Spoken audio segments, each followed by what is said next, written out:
Hello students. आज हम जिस टॉपिक पे बात करने वाले हैं वो है class 9 maths chapter number 1 number system की एक्सरसाइज 1.2 जो कि आपकी एनसीईआरटी बुक के हैं, जो कि है आपकी exercise number 1.2 introduction to number system and exercise 1.1 already आपके डिस्क्रिप्शन बॉक्स में लिंक है, आप यूट्यूब चैनल पे आप सब्सक्राइब करके आप देख सकते हो। एक्सरसाइज 1.2 हम देखते हैं और इसको ध्यान से समझते हैं क्वेश्चंस क्या बोल रही है।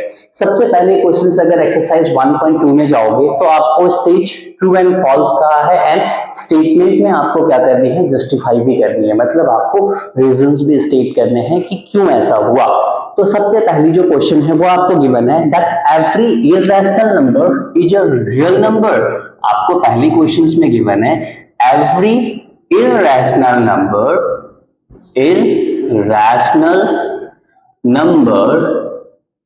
Is a real number. क्या हर इररेशनल नंबर रियल नंबर होती है?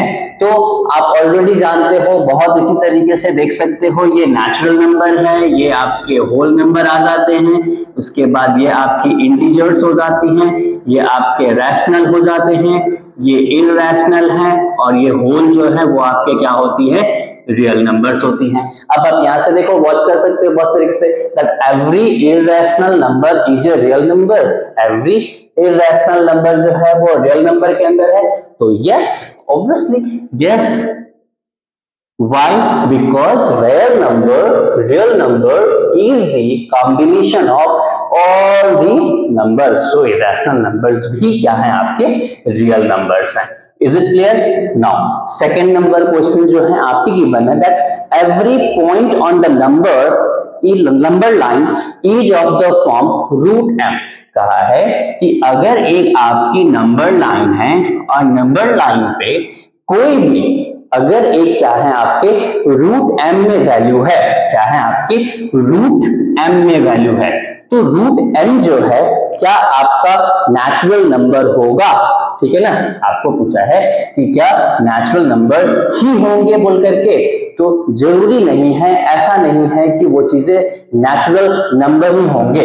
अगर नेगेटिव में आ गए तो क्या चीजें होंगी, जैसे कि रूट में अगर आ गए आपके सपोज कोई नंबर्स, ठीक है ना, तो उसके क्या हो जाएंगे आपके, तो वो तो आपके क्या नहीं होंगे, नेचुरल नंबर तो नहीं होंगे, क्योंकि वो इंटीजर्स नेगेटिव में आ जाएगा। और नेगेटिव में क्या आता है, जैसे कि देखो, अगर आप √4 की वैल्यू निकालते हो तो आपको +2 भी मिलेगी और -2 भी मिलेगी।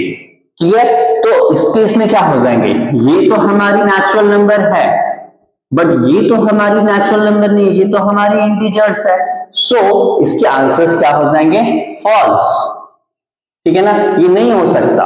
क्यों नहीं हो सकते?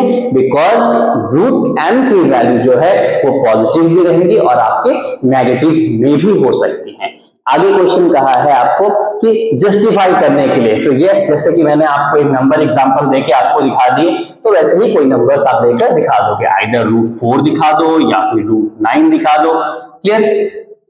Now, third number questions बोली है that every real number is an irrational number। क्या every real number is an irrational number? तो ध्यान से देखो, एवरी रियल नंबर को इरेशनल कहा जा रहा है, रियल नंबर बड़ी वाली हो गई और अंदर में है इरेशनल, तो हर रियल नंबर तो इरेशनल नंबर नहीं हो सकता, क्योंकि रियल नंबर तो combination of all the numbers होती हैं और इरेशनल नंबर एक ऐसी नंबर जिसे आप p/q फॉर्म में नहीं लिख सकते हो। तो इसके आंसर्स भी क्या हो जाएंगे आपकी, नो, बिकॉज रियल नंबर जो है वो क्या है, is the combination of all number, whereas irrational number is in the not written in the form of p/q form. तो ये चीजें आपके डिफरेंस हो जाएंगे। तो इसके आंसर्स 3 क्वेश्चंस थे आपके, ये 3 के आंसर्स हो गई। सेकंड क्वेश्चन इसमें क्या बोल रहा है, देखते हैं एक बार। तो क्वेश्चन नंबर 2 स्टेट कर रहा है कि क्या are the square root of all positive integers irrational? मतलब जितने भी आपके पॉजिटिव, आपके क्या कहा है कि जितने भी आपके पॉजिटिव इंटीजर्स हैं, पॉजिटिव इंटीजर्स, कोई भी एग्जांपल लेते हैं, पॉजिटिव इंटीजर्स जो है, तो एक एग्जांपल लेते हैं, कोई भी पॉजिटिव इंटीजर्स, मानो ये पॉजिटिव इंटीजर्स है, आपको कहा है कि इसका स्क्वायर रूट, पॉजिटिव इंटीजर की स्क्वायर रूट जो है, क्या ये हमेशा इररेशनल ही होगा? क्या ये हमेशा इररेशनल ही होगा? यस और नो। अगर आपके यस है तो भी रीजन देनी है, नो है तो भी रीजन देनी है। देखो बहुत अच्छा क्वेश्चन है ये, बहुत अच्छा क्वेश्चन है आपको समझने के लिए। देखो क्वेश्चन को फिर से समझो, बहुत बार बच्चे इस क्वेश्चन को मिस भी कर देते हैं और चीजें समझते नहीं।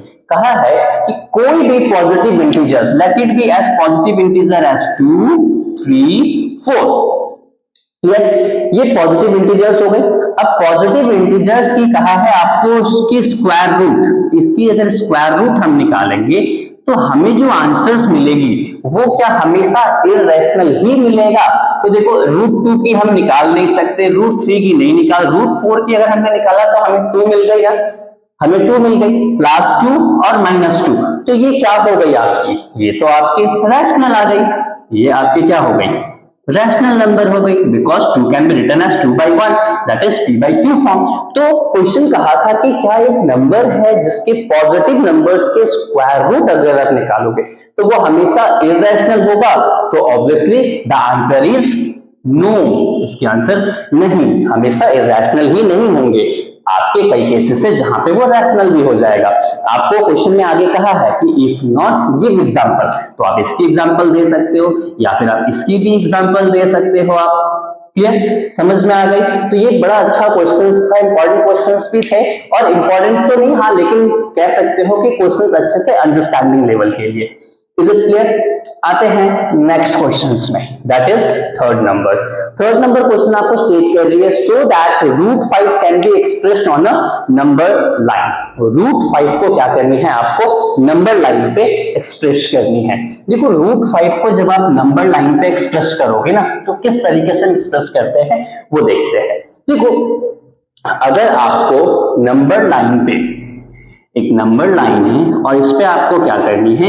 √5 को एक्सप्रेस करनी है, √5 को डालना है। तो देखो √5 एक इररेशनल नंबर है, √5 ऑन अ नंबर लाइन। तो मैंने आपको ऑलरेडी पहले भी बताए हुए हैं, जो लोग वीडियोस पहली बार देख रहे हैं आप इंट्रोडक्शन टू नंबर सिस्टम में जाकर देखो, पूरी चैप्टर ऑलरेडी अच्छे से डिस्कस्ड है। तो हम क्या करेंगे? बाय पाइथागोरस थ्योरम लगा देंगे, और पाइथागोरस थ्योरम लगाने के बाद हमें पता है कि हाइपोटेनस स्क्वायर होती है perpendicular square plus base square. Already आपको क्या करनी है? एज योर विश लेट करनी है P and B, that is perpendicular and base, is totally your wish। आप perpendicular क्या लोगे, base क्या लोगे? The only condition is that आपको हाइपोटेनस की वैल्यू क्या आनी चाहिए? √5 आनी चाहिए। सो अगर आपने परपेंडिकुलर 1 लिया और बेस 1 लिया तो देखो क्या आ जाएंगे, पाइथागोरस थ्योरम में पुटअप करोगे तो आपको अच्छे से पता है 1 की स्क्वायर प्लस 1 की स्क्वायर क्या आ जाएगी? 1 + 1 2, तो हाइपोटेनस की स्क्वायर हटेगी, √2 आ जाएंगे। बट हमें हाइपोटेनस में क्या चाहिए? √5 चाहिए। तो हम क्या करेंगे? चेंज कर देते हैं। तो हाइपोटेनस को हम क्या करते हैं, सॉरी परपेंडिकुलर को हम क्या करते हैं? 1 रखते हैं और बेस को 2 रख देते हैं, ठीक है ना। तो अगर इस केस में हम करेंगे तो क्या हो जाएगी हमारी? देखो परपेंडिकुलर हमारी 1 है, बेस हमारी 2 है, 1 की स्क्वायर 1, 2 की स्क्वायर 4, 4 + 1 5 हो गई। तो ये क्या हो गई आपकी? रूट में आ गई।